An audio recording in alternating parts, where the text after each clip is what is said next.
Friends నమస్తే, good morning. అయితే ఇవాళ మనము చాలా ఇంపార్టెంట్ విషయం మాట్లాడుకోబోతున్నాం. ఏం జరిగినా సరే మనకెందుకులే అని సమాజంలో జరుగుతున్న విషయాల గురించి మనం ఒకసారి ఆలోచించినట్లయితే బాధ అనిపిస్తుంది. బికాస్ చాలామంది పెద్ద పెద్ద వాళ్ళే ఈ బెట్టింగ్ యాప్‌లని ప్రమోట్ చేస్తూ ఉన్నారనమాట. బెట్టింగ్ యాప్‌లని ప్రమోట్ చేయటం వల్ల ఎంతోమంది సామాన్య ప్రజల జీవితాలు నాశనం అవుతున్నాయని తెలిసి కూడా వీళ్ళు వాంటెడ్‌లీ బెట్టింగ్ యాప్‌ని ప్రమోట్ చేస్తున్నారు. ఇలా చేస్తున్న వాళ్ళని మనం ఏం చేయాలి చెప్పండి? అసలు వీళ్ళందరి గురించి పోరాటం చేస్తున్న ఒకే ఒక్క మొగాడు, 'యుగానికి ఒకడు' టైప్‌లో ప్రపంచ యాత్రికుడు 'నా అన్వేష్' ఉన్నాడు కదా! ఆ అబ్బాయికి నిజంగా హ్యాట్స్ ఆఫ్ చెప్పాలి. చాలా కష్టపడుతున్నాడు. కొన్ని లక్షల బిలియన్స్ ఆ అబ్బాయికి సబ్‌స్క్రైబర్స్ ఉన్నప్పటికిని ఆయన ఈ బెట్టింగ్ యాప్‌ల జోలికెళ్ళలేదు. బికాజ్ వాళ్ళ ఫాదరు ఒక చిన్న పేకాట వల్ల వాళ్ళ జీవితం గ్యామ్లింగ్ వల్ల వాళ్ళ జీవితం చిన్నాభిన్నం అయిపోయి ఇప్పుడేదో మధ్యస్థంగా బతుకుతున్నారు కాబట్టి. అంటే ఎవరికైనా ఒక ఎదురు దెబ్బ తగిలితే నాకు తగిలింది కదా! నేను వేరే వాళ్ళకి అది కాకుండా చూసుకుంటాను అని అనుకుంటున్నాం కదా! ఆ ఆలోచనలోనే మనం సమాజానికి ఏం చేయకున్నా పర్వాలేదు. చీడపురుగుల్లా మాత్రం మారకుండా అట్‌లీస్ట్ నా వంతు కృషి నేనేదో ఒకటి చేయాలి అని ఎంతమంది ఇట్లా వాలినా గూడా ఆ అబ్బాయి పైన ఈ బెట్టింగ్ యాప్‌లో వాళ్ళందరూ వచ్చి మాది ప్రమోట్ చేయండి, మాది ప్రమోట్ చేయండి అని. కానీ చేయలేదే. కాకపోతే ఈ మధ్య కాలంలో ఎగిసెగిసి పడుతున్న వాళ్ళు చాలామందున్నారు. ఈ 'బిగ్ బాస్' అనే షోకి ఎళ్లి వచ్చిన తర్వాత, ఇక మా అంత పెద్ద గ్రేటెస్ట్ వాళ్ళెవరూ లేరు అని చెప్పేసి, చాలామంది పిల్ల పిత్రిగాళ్ళందరూ గూడా ఈ బెట్టింగ్ యాప్స్‌ని ప్రమోట్ చేస్తున్నారు. సో, వాళ్ళని ఫాలో కొడుతున్న ఫాలోవర్స్ అందరూ కూడా పాపం అమాయక ప్రజలు ఎవరైనా సరే ఈజీ మనీ వస్తుందంటే చాలా హ్యాపీ ఫీల్ అయ్యి, అట్లా అలవాటు పడిపోతూ ఉంటారు గదా! మరి ఆ ఈజీ మనీకి అలవాటు పడిపోవాలి అని వీళ్ళు తెలియకుండానే అంటే వీళ్ళ స్వలాభం కోసము వాళ్ళని మోటివేట్ చేయడం జరుగుతుంది. అలా మోటివేట్ చేసిన వాళ్ళల్లో చాలామంది కూడా ఆత్మహత్యల పాలవ్వడం జరిగింది. ఏంటి మరి పరిస్థితి? నువ్వు సమాజానికి ఏం చేస్తున్నావు? ఇదేనా నీ గురించి నీ ఫ్యాన్స్ అని చెప్పుకొని పోతున్న వాళ్ళందరికీ మీరు చూపిస్తుంది? ఇండస్ట్రీలో చాలా గొప్ప పేరుంది నాకు అనుకుంటూ, ఇండస్ట్రీ మొత్తం నా అరికాల కింద అనుకుంటున్న ది గ్రేట్ పర్సనాలిటీ వాళ్ళ పిల్లలు కూడా ఇలాగే ఉన్నారే. మరి ఇంట గెలిచి రచ్చ గెలవమంటారు. నీ ఇంట్లోనే నువ్వు గెలవలేకపోయినావు. నీ ఇంట్లోనే సవా లక్ష గొడవలున్నాయి. నీ ఇంట్లో ఉన్న నీ బిడ్డలే ఈ యాప్‌ని ప్రమోట్ చేస్తూ ఉన్నారు. అలా చేయటం వల్ల వాళ్ళని ఇన్‌ఫ్లూయెన్స్ అయిపోయిన ఎంతమంది జీవితాలు ఎక్కడికి పోతున్నాయని ఒక్కసారి ఆలోచించారా? మనకెందుకులే, ఎవరి జీవితం ఎట్లా పోతే మనకెందుకులే అనే ఆ ఒక దరిద్రమైన ఆలోచన ఉంది చూడండి. దానివల్ల ఎన్నో కుటుంబాల ఉసురు మీకు తగలకుండా పోదు. చాలా ఫ్యామిలీస్, చాలామంది ఇన్‌ఫ్లుయర్స్ చాలా రెగ్‌లెస్‌గా మాట్లాడుతున్నారు ఈ బెట్టింగ్ యాప్స్ గురించి. కుప్పలు తెప్పలుగా చాలామందికి హెల్ప్ చేస్తున్నాను అన్న ఒకే ఒక్క మోటోతో వచ్చేసాడు ఈ యువ సామ్రాట్. ఎవరండి? అక్కినేని నాగార్జున అనుకునే రాయిత కాదు. చాలా అంతకు మించి ఫోజులు కొడుతున్నాడు ఒకాయన. Mister Harsha Sai. Oh my goodness! ఎంత ఇదిగా మాట్లాడతాడంటే ఆ అబ్బాయి అసలు. నేను చాలా ఇది. నేను చాలా మందికి హెల్ప్ చేస్తున్నాను. నా అంత గొప్పవాడు ప్రపంచంలో లేడు అన్న టైప్‌లో బిహేవ్ చేస్తుంటాడు హర్ష సాయి.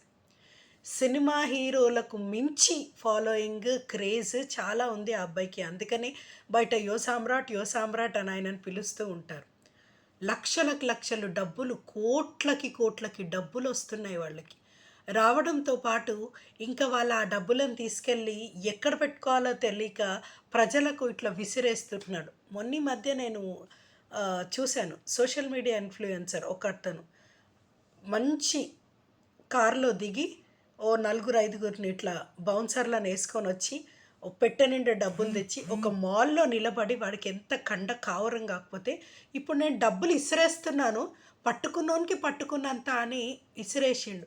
మరి ఇలా చేసిన వాళ్ళందరినీ సీసీ కెమెరాలో రికార్డ్ అవుతుంది. ఇదంతా జరుగుతున్నప్పుడు ఆ మేనేజ్‌మెంట్ పరిస్థితి ఏంటి? ఆ తొక్కిసలాటను మెయింటైన్ చేయలేక, మేనేజ్ చేయలేక వాళ్ళెంత కష్టపడుతుంటారు? ఇలాంటి కేటగిరీ వాడే హర్ష సాయి. హర్ష సాయే గాదు. ఈయనను జూషి ఇంకెంతమందో పిల్ల పిత్రి మొలకలన్నీ మొలిచినాయి. బినామీ మొలకలనుకోండి. హర్ష సాయి బినామీ మొలకలనుకోండి అవి. ఇలాగే మీరు మాకు వాట్సాప్ చేయండి. మేము మీకు డబ్బులు పంపిస్తాం. చాలామందికి డబ్బులు పంపించినాం. మీకు గూడా పంపిస్తాం. డబ్బులెందుకు ఎవరికైనా ఊరికే వస్తాయా? కష్టపడితే గదా! ఆ డబ్బు విలువ అనేది ఏంటో తెలుస్తుంది. ప్రపంచంలో నిజంగా ఎంతోమంది చంటి బిడ్డలు గుండె సంబంధిత వ్యాధి వచ్చి చాలా బాధపడుతూ ఉన్నారు. మరి అలాంటి బిడ్డలకెందుకు మీరు హెల్ప్ చేయలేకపోతున్నారు? ప్రపంచంలో చాలామంది డబ్బు అవసరం ఉన్నవాళ్ళు ఎంతోమందున్నారు. మరి అలాంటి వాళ్ళకెందుకు సహాయం చేయలేకపోతున్నారు? సరే పేద, బిక్కు, బీద ఇట్లాంటి వాళ్ళ దగ్గరికెళ్ళి సహాయం చేస్తున్నాము అన్నట్టుగా మీరు చూపిస్తున్నారు. నిజమైన సహాయం ఎందులో ఉంది? ఇట్లాంటి బెట్టింగ్ యాప్‌ల వల్ల వచ్చిన ఈ దరిద్రమైన డబ్బు తీసుకెళ్ళి వాళ్ళకిస్తే అది చాలా మంచి పని చేసినట్టా? ప్రపంచానికి మీ వల్ల లాభం ఏంటి? అంటే విజయ్ మాల్యా అంటవాడు అట్లా ఎళ్ళిపోయిండు హాయిగా. ఇలాంటి చిన్న చిన్న పిల్ల మొలకలు ఏం జేస్తాయి అని చెప్పేసా? హర్ష సాయి, భయ్యా సన్నీ యాదవ్ ఇంకా ఆ పిల్లగాడు నాకు చదువు రాదు అనుకుంటూ బిగ్ బాస్‌లోకెళ్ళి "అన్నా, అక్క నాకు కొంచెం ఓట్లేయండి" అని చెప్పేసి టాప్‌లో వచ్చిన పల్లవి ప్రశాంత్, రైతు బిడ్డ అని చెప్పుకొని అందరికీ మోసం చేస్తున్నాడు ఆ అబ్బాయి. టేస్టీ తేజ వాడికేం పోయే కాలం వచ్చింది. ఆ! సుప్రీత, విష్ణుప్రియ ఏమిప్పుడు చాలామంది యాంకర్‌లున్నారు. సుమ ఇట్లాంటి వాళ్ళున్నారు. ఆమె కూడా ఆచితూచి యాడ్‌లు చేసేటామె కూడా ఒక ఇన్‌ఫ్రా డెవలపర్ వాళ్ళొచ్చేసి యాడ్ చేయండి అంటే, సరేలే ఇదేదో హౌసింగ్ వాళ్ళది కదా అని ఇన్‌ఫ్రా డెవలపర్ వాళ్ళకి చేసిందామె. చేస్తే ఏం జరిగింది? ఆమె ముఖం చూసుకొనే కదా! ఆమె ఫేస్ చూసుకొని మిగిలిన వాళ్ళందరూ నమ్మి వచ్చి అక్కడ పెట్టిర్రు. డబ్బులు పెట్టిర్రు. వాళ్ళు ఎత్తేసిండ్రు కంపెనీ. ఇప్పుడు వీళ్ళందరూ సుమ మీద కేస్ వేస్తున్నాం మేము అని మాట్లాడుతున్నారు. సుమ మీద కేసేయడం వల్ల ఏమొస్తది మీకు? ఆ ఇన్‌ఫ్రా డెవలపర్ వాళ్ళ మీద కేసేస్తే గదా! లాభం ఏమైనా వస్తుంది. అంటే ఒక వ్యక్తిని మనము బ్లైండ్‌గా ఫాలో అవుతున్నప్పుడు, వాళ్ళు చేస్తుంది ఎంతవరకి కరెక్ట్, తప్పు అని తెలుసుకోలేనంత ఇదిలో మనందరం ఉన్నామనమాట. అది చాలా బాధాకరమైన విషయం. నిజంగా అది మనం మాట్లాడుకోవాలి అంటే, అది చాలా బాధాకరమైన విషయం. ఎంతోమంది యూట్యూబ్ ఇన్‌ఫ్లుయెన్సర్స్ ఉన్నారు. వాళ్ళందరూ గూడా ఇంతమంది జీవితాలను నాశనం జేస్తున్నారు. పాపం పోలీస్ వ్యవస్థ వీళ్ళని పట్టుకోవడానికి గావచ్చు, లేకపోతే వీళ్ళ దగ్గరున్న ఆ డబ్బునంతా రికవరీ జేయడానికి గావచ్చు, ఎంత కష్టపడుతూ ఉంటారు. అసలు పడాలి వాళ్ళు అని మనం అనుకుంటున్నాం పడట్లేదని. పాపం వాళ్ళ ప్రయత్నం వాళ్ళు గూడా జేస్తున్నారు. కానీ ఏం చేద్దాం వీళ్ళందరూ ఎళ్లి దుబాయ్‌లో హాయిగా పడుకున్నారు గదా! మరి ఇట్లాంటి వాళ్ళని ఎట్లా పట్టుకురావాలి? మన దౌర్భాగ్యం ఏంటంటే, మనకు నచ్చిన వాళ్ళకి మనం ప్రాణాలు ఇచ్చేస్తూ ఉంటాం. ఆ ప్రాణాలు ఇయ్యడమే కాకుండా కోసుకుంటూ ఉంటారు చాలామంది. ఫ్యాన్స్ అని చెప్పేసి. సో, దానివల్ల ఏమైనా మంచి జరుగుతుందా అంటే 100% చెడు జరుగుతుంది అని అక్కడ కనిపిస్తుంది. కనిపిస్తున్నా కానీ ఏమైతదిలే అని అనుకుంటున్నాం. ఇంకొక అబ్బాయి, వైజాగ్ అబ్బాయి ఉన్నాడు. నాని. ఆడికి పెళ్ళయింది. శుభ్రంగా ఓ పాప పుట్టింది. ఓ బాబో, పాపనో పుట్టిర్రు. ఒక బేబీ ఉన్నారు.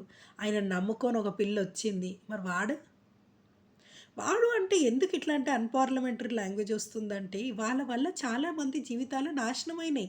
అంటే ఎంతోమందికి లేనంత ఫ్యాన్స్ ఫాలోయింగ్ అదంతా కూడా వీళ్ళకి ఉన్నప్పుడు, వీళ్ళు అయ్యో! మనకొచ్చిందే మననందరూ ఒక ఐడెంటిఫై చేస్తున్నారు. మనకంటూ ఒక ఐడెంటిటీ వచ్చింది. మనం ఈ పేరు ద్వారా మంచి పనులు చేద్దాము, చెడ్డ పనులు కాదు అని ఒక్కసారి ఎందుకు ఆలోచించలేకపోతున్నారు? గుర్తింపొచ్చింది కదా అని ఈజీ మనీకి అలవాటు పడిపోతే జైలు శిక్షలున్నాయి గదా! మరి మీరు జైలుకెళ్ళిపోతే మిమ్మల్నే నమ్ముకొనున్న వాళ్ళ పరిస్థితి ఏంటని ఒక్కసారన్నా మీరు ఆలోచించలేకపోయారా చెప్పండి? చాలామందికి ఈ బెట్టింగ్ యాప్‌లు ప్రమోట్ చేస్తున్న వాళ్ళందరికీ ఫోన్‌లు చేసేసి, అన్నా మీరేం చేస్తున్నారు? ఏమైంది? అసలు మీరు పోలీస్ స్టేషన్ వరకెళ్ళొచ్చిర్రు గదా!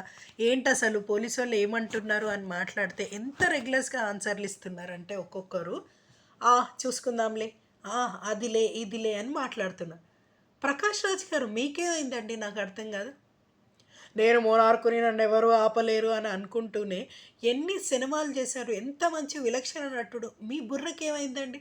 ఎవరు ఏదైనా కించిత్ బాధపడుతున్నారు, ఏదైనా జరుగుతుంది అనగానే వెంటనే మీరు అక్కడ వైఫైలో మీ ఈగో అక్కడికొచ్చేసి ఇట్లా కాదు, అట్లా కాదు అని మాట్లాడే మీరు, మీకు కనీసం కామన్ సెన్స్ లేదా? ఇట్లాంటి బెట్టింగ్ యాప్‌లన్నీ చేయడం వల్ల ఎంతోమంది రోడ్డున పడిపోతున్నారు. ఎంతోమంది జీవితాలు నాశనం అయిపోతున్నాయి అనేది మీరు ఎందుకు ఆలోచించలేకపోతున్నారు?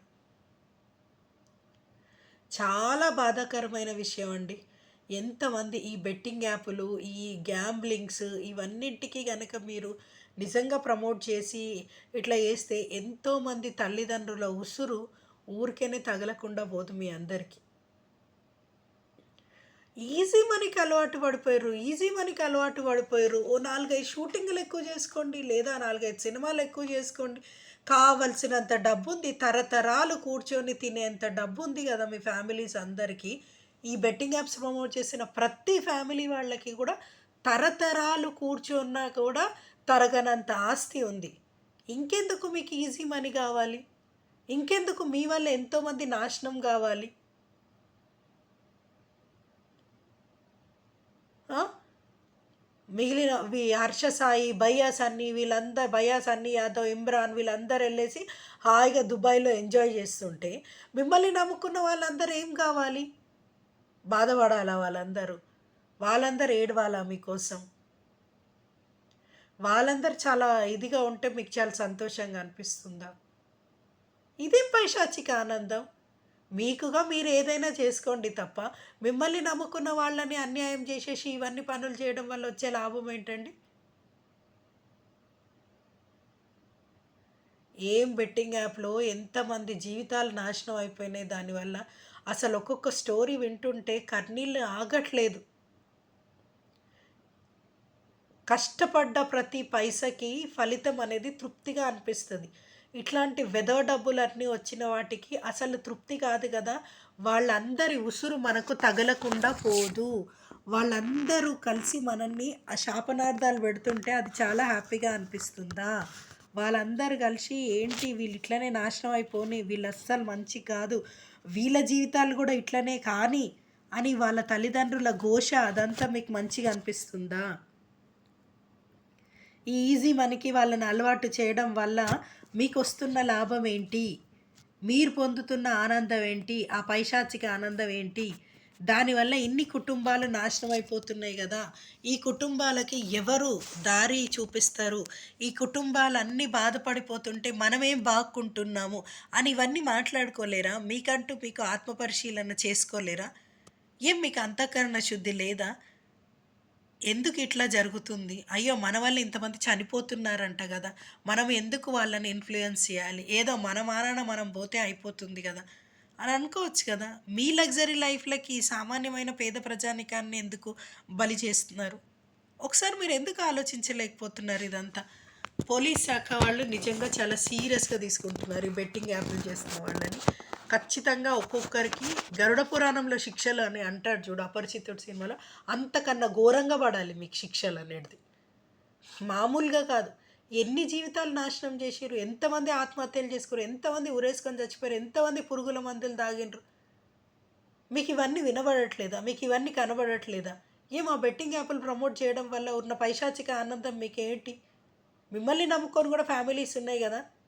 నాని చదువు రాదు, చదువు రాదు అని బోట్లు నడుపుతున్నా, చేపలు వలలు పడుతున్నా అంటున్నావు. ఎంతమంది ఫాలోవర్స్ ఉన్నారు నీ చేపలు పట్టడం చూసి? అరె వాహ్! ఏం చేస్తున్నారు? అరె వాహ్! ఇట్లా చేస్తారా గంగపుత్రుల పిల్లలు, గంగమ్మ తల్లిని నమ్ముకున్న నేను అని మాట్లాడిన్ని. ఇప్పుడేం జరిగింది? తీసుకుపోయి జైల్‌లో పెట్టేసిండ్రు. అనవసరంగా నీ పెళ్ళాము, నీకు పుట్టిన చంటి బిడ్డ వాళ్ళ పరిస్థితి ఏంటి? నేను సంపాదించిన పైసలతోటి వాళ్ళు బాగా లగ్జరీగా బతుకుతారని ఫీల్ అవుతున్నారా? హర్ష సాయి చాలా మేజర్ కల్ప్రిట్ ఆయనైతే. అయినా కూడా ఏం లేదు నన్నెవడు ఆపుతాడు? నేను లోపలికెళ్ళి ఇంకా ఆయన ఎంత బాగా కాన్ఫిడెంట్‌గా చెప్తున్నాడంటే ఆ! నేనంతా YouTube terms and conditions follow అయ్యే చేస్తున్నా. అంటే did YouTube told you that you have to do all these things అని? ఈస్ దేర్ ఎనీ కండిషన్ వాళ్ళిట్లా చేసిర్రని?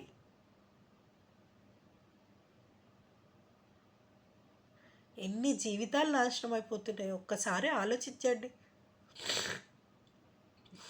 ఈజీ పనికి అలవాటు పడి, లగ్జరీలకు అలవాటు పడితే చాలా కష్టం. ఎంత చెట్టుకు అంత గాలి అన్నట్టుగా.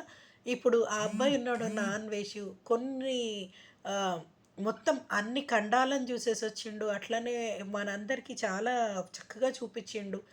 ఆ అబ్బాయికి వచ్చిన డబ్బు చాలు. మళ్ళీ నేనొచ్చేసి నార్మల్ లైఫ్‌ని నేను లీడ్ జేస్తాను అని మాట్లాడుతున్నాడు. ఎంతో లగ్జరీ లైఫ్‌ని లీడ్ చేసిన పిల్లోడు. ఇప్పుడొచ్చి నేను నార్మల్‌గా బతుకుతాను. నా వల్ల నలుగురికి చెడు జరగకపోయినా, మంచి జరగకపోయినా పర్వాలేదు. చెడైతే జరగొద్దు అన్న ఒక గురుతర బాధ్యతని ఆ అబ్బాయి తీసుకున్నాడు. ఇవాళ సజ్జనార్ గారిని ఇంటర్వ్యూ చేసి, "సార్ ఇలా జరుగుతుంది. మరేంటి పరిస్థితి" అని మాట్లాడిండు ఆ అబ్బాయి. ఫస్ట్ ఇట్లాంటి వేరుపురుగులందరినీ ఏరిపారేయాలన్న ఒక ఉద్యమాన్ని తీసుకొచ్చిండు ఆ అబ్బాయి. ఎంతమంది చిన్న చితకా వ్యాపారాలు చేసుకుంటున్న వాళ్ళు, జబర్దస్త్ ఆర్టిస్టులు, ఇంకా ఇంకా బి గ్రేడ్ ఆర్టిస్టులు చాలామంది కూడా ఇలాంటి ఈజీ మనీకి అలవాటు పడి అండ్ వాళ్ళ ప్రాంతీయ అభిమానానికి అలవాటు పడి ఎంతమంది తమ జీవితాలని ఫణంగా పెట్టినారు ఈ బెట్టింగ్ యాప్‌లకి. దయచేసి పోలీస్ శాఖ వాళ్ళు గూడా ఈ బెట్టింగ్ యాపులు చేసిన వాళ్ళని అస్సలు వదలొద్దండి. వాళ్ళని ఎట్లా అంటే అట్లా చేయాలి. వాళ్ళ పొగరుని ఫస్ట్ దింపాలి. ఆ తర్వాత ఇంతమంది జీవితాలకి వాళ్ళు ఎట్లా ఆన్సరబుల్ అన్నది కూడా ఒక్కసారి ఆలోచించాలి. దయచేసి ఎవ్వరైనా సరే ఈజీ మనీకే అలవాటు పడకండి. మనం కష్టపడ్డ డబ్బే మన సొంతము, మన శాశ్వతం తప్ప అట్లా ఈజీగా వచ్చిన డబ్బు ద్వారా మనం ఏమి ఇది గాదు. అండ్ ఆన్‌లైన్ మోసాలు కూడా మనకి చాలా జరుగుతున్నాయి. దాని గురించి కూడా ఒకరోజు ఒక వీడియో చేస్తాను. సో, ఒక్కసారి ఆలోచించండి ఫ్రెండ్స్ అందరూ కూడా ఈ బెట్టింగ్ యాప్‌ల వల్ల చాలా చాలా చాలా చాలా నష్టపోతున్నారు. ఇలా మీ చుట్టుపక్కల ఎవరైనా చేస్తే కూడా వాళ్ళని ఎంకరేజ్ చేయకండి. తీసుకెళ్ళి పోలీస్ స్టేషన్‌లో రిపోర్ట్ చేయండి. వీళ్ళు ఇట్లా చేస్తుర్రు, మా అందరిని ఇట్లా ఇన్‌ఫ్లూయెన్స్ చేస్తుండ్రు అనేది ఒక్కసారిగా వాళ్ళకి బుద్ధొచ్చేలాగా చెప్పండి. బాగా టోకరాలు పెట్టేసేయాలి. మందిని మోసం చేసేసేయాలి. ఇట్లా ఏమంటారు? ఆ డబ్బునంత తీసుకోవాలి. ఆ డబ్బుని హవాలా పేరు హవాలా చాలా ఆహ్, ఇదిగా ఉంటదంట. వాళ్ళు చాలా హాయిగా ఏ కంట్రీకంటే ఆ కంట్రీకెళ్ళొచ్చట. వాళ్ళ లైఫ్‌ని చాలా బాగా లీడ్ జేయొచ్చంట. కానీ ఇక్కడ వాళ్ళు మసాజులు, షిచాజులు అన్నీ చేపిచ్చుకుంటున్నారక్కడ. కానీ ఇక్కడున్న వాళ్ళని శాండ్‌విచ్ చేసేసిండ్రు గదా! వాళ్ళ మనసుని మొత్తము తొలిచేసిండ్రు గదా! వాళ్ళు ఉరేసుకునేటట్టు జేసిర్రు గదా! వాళ్ళ ఫ్యామిలీ అంతటికి ఆన్సరబుల్ ఎవరండి? డబ్బుతోటి ఆ చనిపోయిన ప్రాణాన్ని తీసుకురాగలుగుతామా? ఒకసారి ఆలోచించండి. అసలు మీ చుట్టుపక్కల ఉన్న వాళ్ళు గూడా ఎవరైనా ఈ బెట్టింగ్ యాప్‌ల దగ్గరికెళ్తున్నారు, ఎవరైనా చేస్తున్నారు అంటే గూడా ఖచ్చితంగా మీరు చేయాల్సిందేంటంటే డైరెక్ట్‌గా పోలీస్ స్టేషన్‌కెళ్ళి మా చుట్టుపక్కల ప్రాంతంలో వీళ్ళు ఈ పలానా వ్యక్తులు ఇట్లా చేస్తున్నారు అని చెప్పేసి ఎళ్లి పోలీస్ స్టేషన్‌లో కంప్లెయింట్ చేస్తే వాళ్ళ తిక్క కుదురుతది. ఇప్పుడు ఎళ్ళిపోయిర్రు వాళ్ళు 'విజయ్ మాల్యా' లాంటి పెద్ద సొరనే పట్టుకోలేకపోయినాం, తిమింగలాన్నే పట్టుకోలేకపోయినాం. ఇలాంటి పిల్ల పిత్తరేగాళ్ళు ఎట్లా అంటే ఇలాంటి పుట్టగొడుగులే దేశానికి చాలా నష్టాన్ని చేస్తూ ఉంటాయి కాబట్టి ఫస్ట్ వీళ్ళని ఏరిపారేస్తే వీళ్ళకంటూ చాలా కఠినాతి కఠినమైన శిక్షలను గనుక ఏస్తే సెలబ్రిటీలని గానీ, లేకపోతే ఈ 'హర్ష సాయి' గావచ్చు, టేస్టింగ్ తేజ గావచ్చు, లేకపోతే 'బయ్యా సన్నీ యాదవ్' గావచ్చు, ఈ ఈ 'నాని' గావచ్చు, 'పల్లవి ప్రశాంత్' గావచ్చు, ఇలాంటి వాళ్ళందరినీ కూడా ఏరి పారేస్తే మన చాలామంది జీవితాలు బాగుపడతాయి.